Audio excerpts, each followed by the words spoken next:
안녕하세요. 저는 37 여자예요. 보다 공정한 판단을 들어보고자 이렇게 사연을 적어보게 되었습니다. 생전 다툼이란 거 잘 해보고 살지 않아서 제가 겪고 있는 문제들에 대해 고민이 많았거든요.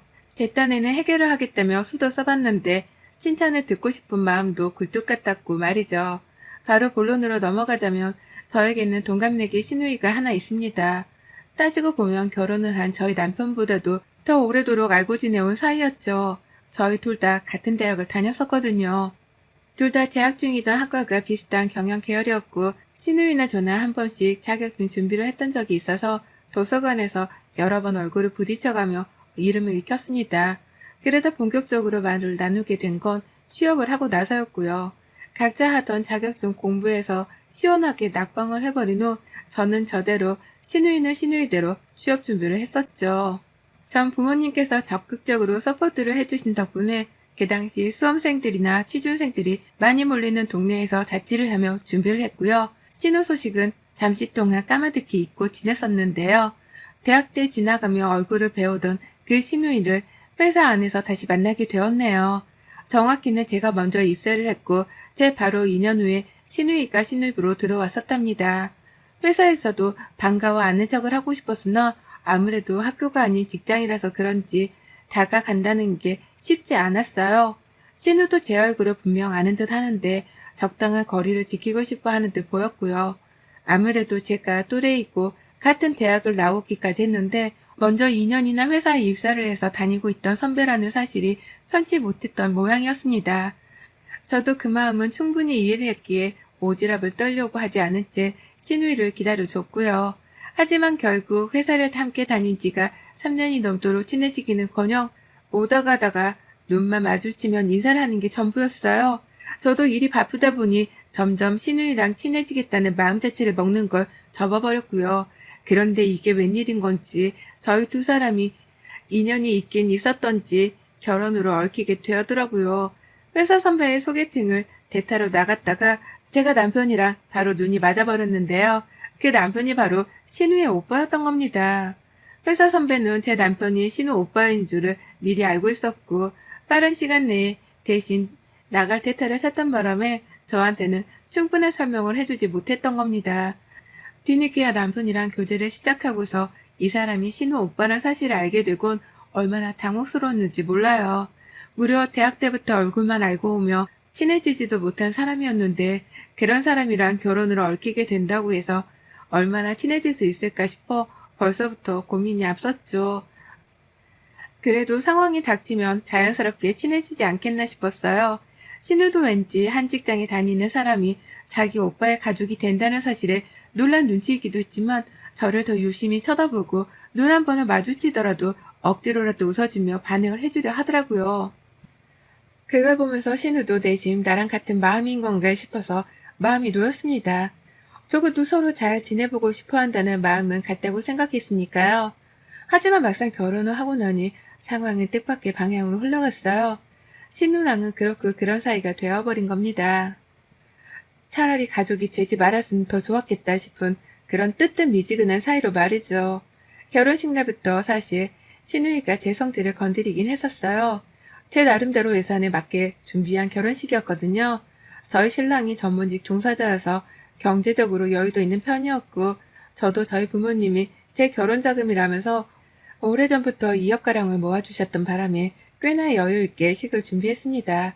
다만 그 돈을 몽땅 결혼식에 쏟아붓기가 너무 아까웠던 나머지 최대한 손님들께 드리는 밥과 주차 문제에만 신경을 더 쓰고서 예식장 데코레이션은 보통만 준비를 했어요. 아쉬울 건 없었고 차라리 그 돈으로 알뜰하게 저희 집 살림살이를 채우는 데 쓸 생각으로 더 들떴었고요. 하지만 신우이가 식장에 일찍 도착해서 한 바퀴를 둘러보더니만 저한테 와서 말하더라고요. 돈이 없냐고 말이죠. 오빠가 모아놓은 돈도 없고 저도 자기보다 먼저 2년이나 직장 생활을 했으면서 모아놓은 돈이 한 푼도 없는 거냐는 질문을 하더라고요. 식장 데코레이션이 자기 마음에 들지 않는다는 이유만으로 그런 막말을 내뱉은 겁니다. 막 식을 앞뒀던 신부인 저에게 말이죠. 그 후 저는 친정에서 자금을 대주셔서 남편이랑 다 같이 합친 돈으로 서울에 있는 아파트도 구입을 했었고 부모님이 주신 돈으로 살림살이도 알뜰하지만 원하는 것만큼 다 채워서 예쁘게 신혼집을 차렸는데요.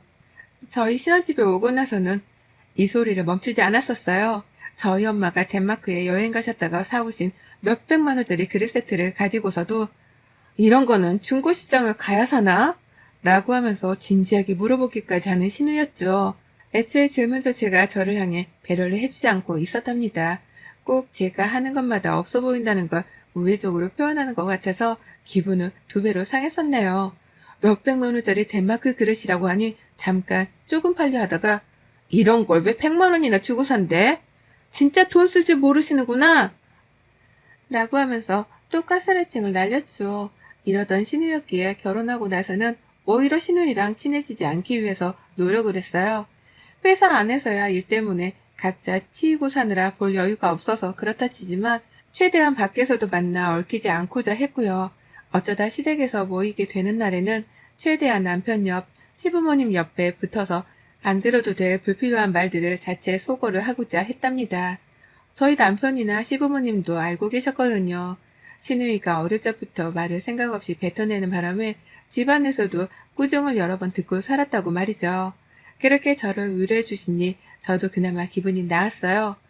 정상이 아닌 사람은 내가 아닌 신우이란 걸 알게 되었기에 심적으로 위로가 된 것이었죠. 하지만 더 오래도록 신우이를 겪고 살게 되면서는 어째 단련이 되기는커녕 더욱 제 정신머리가 어두컴컴해졌답니다. 저희 부부가 결혼하고 나서 얼마 지나지 않아 신우이도 번갯불에 콩 볶듯이 결혼을 하더라고요. 시댁 자체가 여유로운 편은 아니었지만 아무래도 저희 남편 직업이 번듯했던 바람에 남편이 직접 신우한테 결혼자금도 보태주는 등 지출을 많이 했습니다. 저도 직장 후배이고 아가씨니까 도움이 되라며 남편이랑 같이 돈을 보태줬고요. 그런데도 한마디 고맙단 인사를 안 하고 넙죽 받기만 했던 신우이는 결혼식을 아주 성의 없이 치르는 바람에 온 가족들과 친인척들의 원성을 사야 했습니다.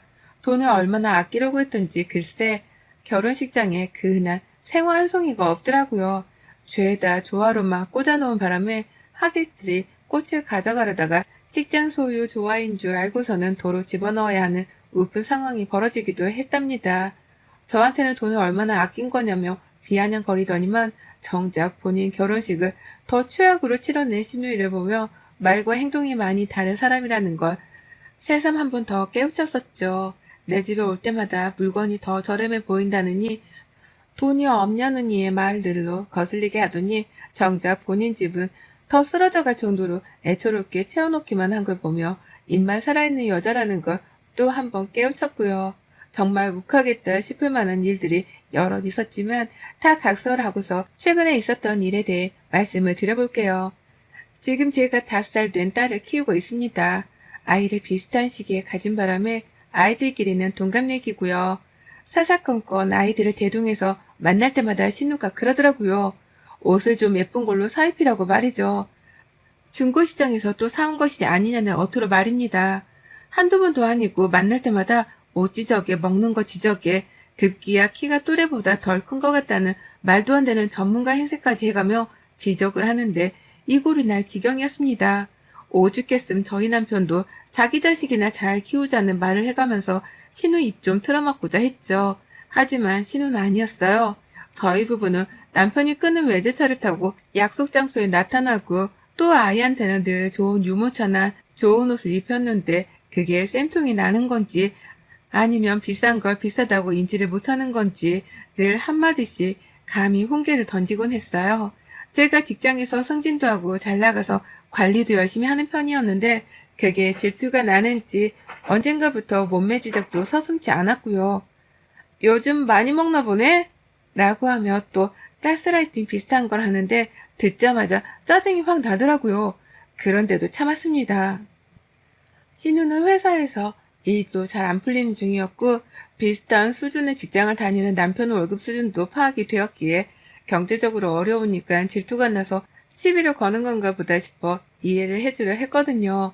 자꾸 우리 가족한테 돈 좀 써야겠다며 핀잔을 주는 것이 많이 거슬리긴 했으나 우리 가족보다 못 사는 형편인 걸 충분히 숙지하고 있었기 때문에 넓은 마음으로 이해해주려 했습니다. 하지만 그 정도도 분명 한계는 있었네요. 제가 아이 학원 하나를 등록했어요. 아직 이르긴 할 수도 있지만 저는 아이를 미국이나 캐나다로 유학을 보낼 의향도 있었고 유학을 보낼 만한 돈도 모아놓은 상태였기 때문에 그에 맞게 준비를 해볼 참이었습니다. 저만큼이나 아이 교육에 관심이 많은 친정엄마랑 같이 학원들을 다녀보다가 괜찮은 영어학원을 알아냈어요. 다달이 가격이 80만 원 정도 나가야 했지만 저희 부부 수익에 비해서는 적은 돈이어서 부담스럽게까지는 하진 않았고요. 아이 유치원에 보냈다가 바로 픽업까지 해주고는 저희 부부가 퇴근할 때까지 아이를 데리고 있어 주기까지 했기 때문에 저로서는 너무나 좋은 학원이었어요. 아이 하원 걱정을 하지 않아도 되었으니까요. 맞벌이 부부에게는 정말 이득이 많은 학원이었죠. 영어는 덤으로 배우고요. 그런데 이 소식을 신우이가 알게 되었습니다. 절대로 저희 집에 먼저 초대를 하지도 않은 상대인데 주말에 좀 쉬고 싶다면서 저희 남편한테 아이를 맡겨놓고는 한두 번씩 저희 집을 찾아오더라고요. 환영받지 못할 손님인 주제에 말이죠. 밖에서 카페라도 가서 음료 한 잔을 시키는 것이 부담스러웠던지 저희 집을 카페 마냥 생각하곤 커피 한 잔씩 얻어 마시겠다고 찾아오는 신우였죠. 근데 그 신우가 저희 집에 왔다가 저희 아이의 새로운 영어학원 가방을 발견하게 된 것이었습니다. 그리곤 바로 시작되었죠. 그놈의 가스라이팅 말이죠. 세상에 넌 참 대단해. 이전부터 느꼈지만 욕심이 장난은 아니다.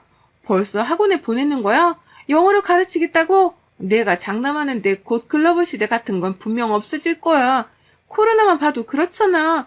이렇게 돈 썼다가 다 쓰레기통에 처박는 꼴이 될 거라고. 내가 진짜 장담해. 라고 말을 하면서 제가 제 아이한테 영어를 가르치겠다는데 글로벌 어쩌고 저쩌고 주제넘는 참견을 참 기분 나쁘도록 쉬지도 않고 해대더라고요.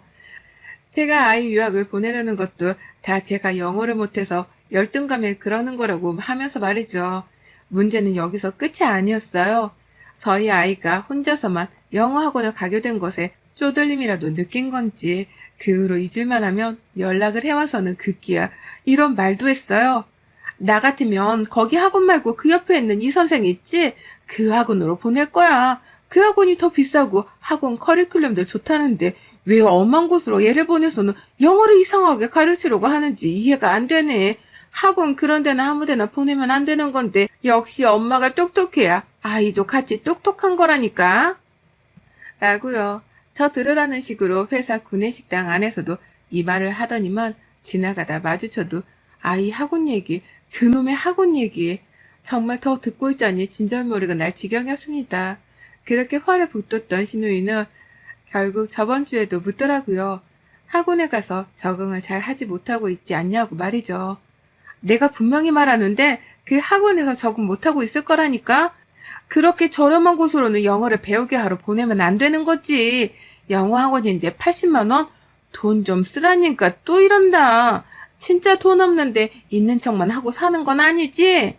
라고 하면서 또 그놈의 돈 얘기를 하는데 짜증이 확 나더라고요. 내가 뭘 하더라도 돈이 없는 게 아니냐는 식으로 물어보는 이 말투나 태도가 정말 미쳐버리게 싫었습니다. 자기 주제 파악을 못한 채 저한테 이래라 저래라 명령을 하는 듯이 가스라이팅을 날려가며 비판을 하는 것도 마음에 하나 안 들었어요. 그러다 급기야 신우이가 그러더라고요. 난 그 옆에 있는 학원이 관심이 가더라고. 한 달에 120만 원이면 가격도 헐 있는 편이니 당연히 더 좋지 않겠어? 라고 하면서 급기야 바로 옆에 있는 학원의 학원비까지 알고 있더라고요. 저 하나를 까내려 보겠다고 그 학원에 상담 요청까지 해서는 학원비까지 알아냈던 겁니다. 자기 자식을 한 달에 120만 원 하는 학원에 보낼 능력도 안 되는 애가 저 하나 이겨보겠다며 제 앞에서 되도 않는 허세를 부린 것이었어요. 그러면서 120만 원 언급할 때 심장이 벌렁거리는 건지 괜히 허공을 한번 치켜 올려보며 말을 꺼내는데 이걸 어떻게 홍군형을 내줄까 싶었습니다. 그러다 결국 사고를 쳤죠. 홧김에 우리 아이 학원 옆에 있는 학원에 갔어요. 신우 말이 정말인가 싶어 학원비를 물었더니 진짜로 120만 원이더라고요. 그래서 결제했습니다.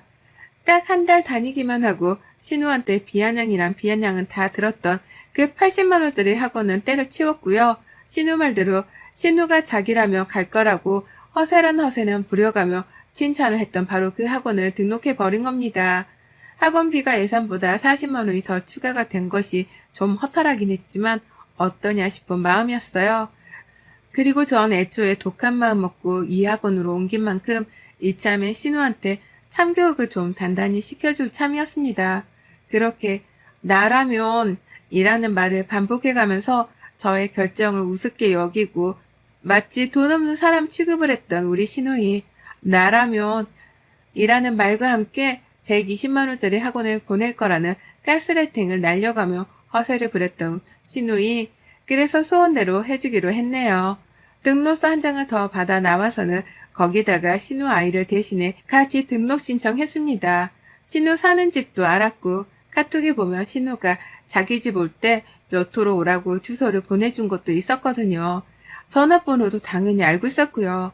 제가 아는 건 다 집어넣고 남편한테도 도움을 요청했습니다. 신우가 아이를 영어학원에 같이 보내고 싶어하는 것 같길래 내가 선심 좀 써서 3개월 정도 다니게 해주려 한다며 말을 했더니만 남편은 자기 여동생네까지 챙겨줘서 고맙다고 하면서 덥석 물고서는 등록서를 마저 채워줬어요. 그리고는 학원에 제출했더니 글쎄 학원에서 신우한테 바로 전화를 했던 모양이더라고요. 제가 대신 등록을 신청했다는 말까지 전달을 하고 말이죠. 그 바람에 신우이는 펄쩍 뛰면서 저한테 바로 연락을 해왔습니다. 목소리를 대신 떨며 말이죠. 이게 무슨 전화야? 내가 영어학원을 등록해? 라고 말이죠. 그래서 제가 속으로 아주 꼬셔하면서 당당하게 대답을 했어요. 철면피를 깐 채로 말이죠. 어머, 자기는 120만 원짜리 영어학원을 보낼 거라고 해놓고서 이제와 모른 척은 학원비까지 미리 알아놓은 거면 정말 보내려고 준비하고 있었던 거 아니었어? 라고 말이죠. 그러자 수화기 너머로 신우의 거친 숨소리가 마구마구 들려오기 시작했어요. 졸지에 자기 애를 120만 원짜리 영어학원에 보내게 생겼으니 숨이 차고도 남은 상황이었을 테죠. 하지만 저는 그 기세를 몰아서 더욱 몰아세웠어요. 이따 나 학원 가서 결제할 건데 같이 가자. 아예 퇴근하고 같이 회사 앞에서 만나. 설마 가기 싫은 건 아니지? 겨우 120만 원짜리잖아. 설마 돈이 없는 건 아니지?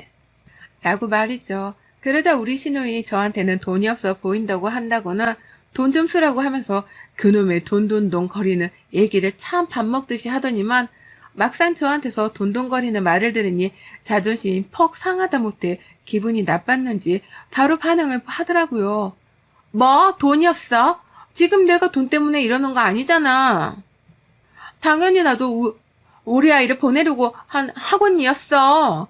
그러니까 내가 가격도 알아봤지. 라고 하면서 세상 불안한 목소리를 숨기지 못한 채 대답을 하고서 불이 났게 전화를 끊었습니다. 그리고 전 일부러 신우이를 낚아채 가려고 퇴근도 일찍 하고서는 회사 앞에서 죽치고 신우이의 퇴근을 기다렸죠. 주변을 살피고 빠르게 회사를 빠져나가려고 하는 신우이의 모습을 발견한 순간 앞뒤 가리지도 않고 신우이를 붙잡으러 뛰어갔고 그렇게 제 손에 붙들린 신우는 학원까지 끌려가서는 무려 3개월치의 선납까지 완료를 했답니다. 저도 몰랐어요. 등록비에 학원비 한 달치만 내면 되는 줄 알았더니만 학원비 결제가 3개월치 선불이더라고요. 저야 뭐 어차피 돈 많이 벌어다 주는 남편 돈을 써도 되고 적잖게 벌어오는 제 월급에서 탕진을 해도 되고 그도 안 되면 친정 부모님께서 맛있는 거 사 먹으라고 자주 보내주시는 용돈으로 써도 상관없었습니다. 무슨 카드로 쓰던지 간에 금전적으로 무리가 되는 부분은 하나도 없었기에 3개월 직원, 6개월 직원, 1년 직원 상관은 없었어요. 하지만 신우이는 그게 아니더라고요. 이미 성금 얘기가 나올 때부터 표정이 구겨지더니만 초점을 어디에 둘지 몰라 하더라고요. 제가 쳐다보는 게 느껴지면 애써 시선을 상담원께 고정하려고 애를 쓰는 듯 보이기도 했죠. 그러다 결국 결제를 하는 순간 제가 신우부터 하라며 부추기며 말을 했어요. 보내고 싶어 너한테도 여기로 다니라고 그렇게나 추천했었잖아. 우리 애들 같이 다니면 서로 친구도 있고 재미나겠네. 따져보면 가격이 그리 비싼 것도 아닌 것 같고 라고 하니 신우는 어쩔 줄 몰라 하며 떨리는 손으로 카드를 전달하더라고요. 망설이는 것 같길래 아유 내가 대신 등록해줘서 아직도 얼떨떨한가 보네 라고 하면서 확 카드를 낚아채서는 바로 카드기에 꽂아버리니 뒤에서 순간 신우의 탄식이 들렸어요. 아, 라고 말이죠. 하지만 이내 신우는 그 소리가 탄식이 아니었다는 걸 말하고자 하는 듯 애써 입을 가려 끝내 카드 비밀번호까지 눌렀고요. 제 앞에서 끝까지 그놈의 쓸데없는 자존심을 세우겠다며 마침 등록하려던 참이었는데 고마워 라고 하며 3달치 학원비를 선불로 지급했습니다. 신우랑 신우 남편이 같이 벌어오는 월급의 반 이상을 학원비로 한 번에 날려버린 순간이었죠. 신우는 벌써부터 마음 한켠에 어둠의 마왕이라도 들어앉은 듯이 얼이 빠져있는데 저는 그런 신우를 보며 얼마나 통쾌했는지 모릅니다. 한두 번도 아니고 매번 나를 돈 없이 아끼기만 하며 사는 사람 취급을 하며 가스라이팅을 날리더니만 진짜 돈이 모자라서 아껴가며 살아야 하는 사람이 누구였는지에 대해서 시비를 제대로 가린 것 같아 짜릿했어요. 신우는 제 앞에서 제가 학원비로 돈 결제를 턱턱 하는 것도 두 눈으로 지켜봤고 더 긴 말을 하지 않더라도 저의 생활 씀씀이를 적나라히 구경도 했고요. 전문직 오빠의 덕으로 부모님 노후 걱정을 안 하고 사는 것만으로도 고마워해야 할 텐데 고마워하기는커녕 저를 무슨 자기 오빠 덕에 호강하고 사는 줄로만 알고서는 사사건건 시비에 가스라이팅 언제쯤 참교육을 시켜주나 싶어서 늘 벼르고 있었는데 돈줄 제대로 내주면서 참교육을 시킨 것 같다 흐뭇했습니다. 그리고 정확히 이틀도 되지 않아 신우이가 저녁에 퇴근 후 연락을 해왔어요. 낮에 회사에서 봤을 때에도 아무 말 안 하더니만 갑자기 퇴근 후 연락이 와 의아했는데 한다는 말이 글쎄 아이 학원비를 환불했다더군요. 자기한테는 너무 부담스러운 금액이라 다닐 수가 없다며 환불을 이미 완료하고 집에 가는 길이라는 겁니다. 그러니 그런 줄 알고 제 아이나 주변 사람들한테는 이 일에 대해서 아무 말 하지 말라고 말이죠. 환불을 한 게 쪽이 팔리는 건지 말을 자꾸만 기어들어가는 목소리로 조그맣게 내뱉더라고요. 제가 몇 번이고 뭐라고? 뭐? 잘 안 들려. 라고 되물어야 했을 정도로 말이죠. 웬일인지 연일 공손한 자세로 저한테 부탁을 하는데 아유 말 안 해도 신우가 지금 얼마나 속으로 얼굴을 화끈거려 할지를 잘 알아서 제가 참았습니다. 참고로 딱 이 말만 했어요. 그래 사람은 자기 수준대로 살아야지 라고요. 그랬더니 신우는 말문이 탁 막혔는지 대꾸를 못한 채 가만히 수화기를 들고만 있었고 저는 아이를 학원에서 데려와야 한단 말을 남기곤 전화를 끊어버렸습니다. 그리고 그날 후 신우는 어디에서도 제 앞에 나타나질 않고 있어요. 일부러 멀리서 저를 발견하면 숨기라도 하는 건지 회사 안에서도 도통 얼굴 한번 보기도 힘들고 그렇네요. 뭐 덕분에 저는 아이도 더 좋은 학원으로 보내고 영어도 배우게 하고 신우가 건방도 못 떨게 입단속도 시키고 아주 일석이조의 효과를 얻었고요. 요새는 신우 표정이 카드 결제기 앞에서 굳어지던 순간이 자꾸 떠올라 수시로 웃음이 나온답니다. 앞으로도 또 버릇 못 고치고 건방을 떨면 이런 피부로 느껴지는 방법으로 더는 입을 나불거리지 못하게 혼내줘야겠어요. 여러분의 생각은 댓글로 남겨주세요. 오늘도 시청해주셔서 정말 감사합니다.